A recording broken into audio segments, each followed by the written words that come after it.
I've had 2 brain aneurysms in my life. The first one was in 1974, just after I turned 21.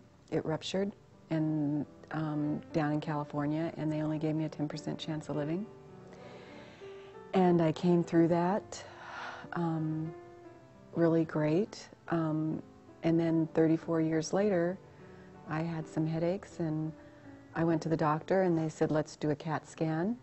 They discovered another aneurysm on May 19th, 2008. And he told me then that this is located near the speech center, and there was, you know, a possibility that it could be affected. And so that, but the risk of not doing the surgery is that it could rupture and I would die. And that's what happens with most aneurysms. They rupture and people just die. So 2 weeks later, I went in and had the surgery. After the surgery, there was a great deal of pain, and I could not tolerate any noise at all. No television, no cell phones, no talking, no anything. I just wanted to sleep. My neurosurgeon said, I don't know how long it was. I think it was maybe 5 days after the surgery. I don't really know, but he said, you're going to go into rehab, and I was like, no, I'm not. And he was like, why not? And I was like, because I'm not ready. And he said, okay, not today, but tomorrow. And I was like, no. And then they wheeled me to rehab, and I cried all the way because I just wanted to sleep.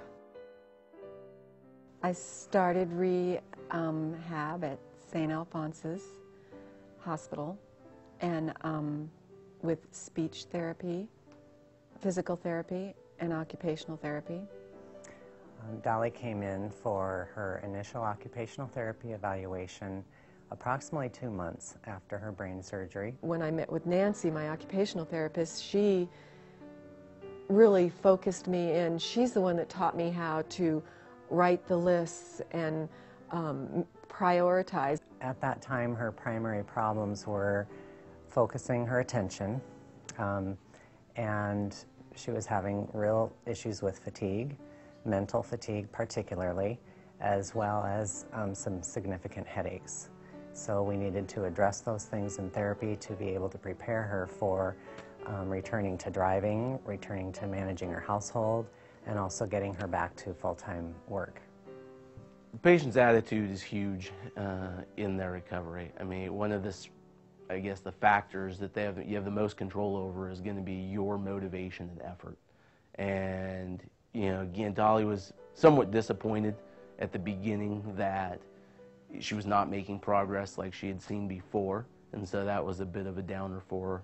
But as the education piece occurred and she became more knowledgeable about the progress that's likely to occur and why she's having the symptoms she was, then it made more sense to her, and her attitude really, you know, I guess, improved. The support of the nurses and the therapists were invaluable. I mean, if they hadn't been there for me, I would have given up. I could have laid in that bed and just slept forever and not ever been motivated. I would have just slept my life away. I would have never moved. I would have just laid there, and I could have just laid there and died. I can't tell you how important the rehabilitation was to me, and I didn't even know I needed it. I couldn't see all the problems that were facing me, and because these people came into my life and took me by the hand and pointed out to me, you know, what was going on. I don't even know where I'd be today if I hadn't had rehabilitation. Everybody that I encountered at the STARS facility were wonderful to me. They were encouraging, and I am so grateful to each and every one of them. Without them, I wouldn't be where I'm at today.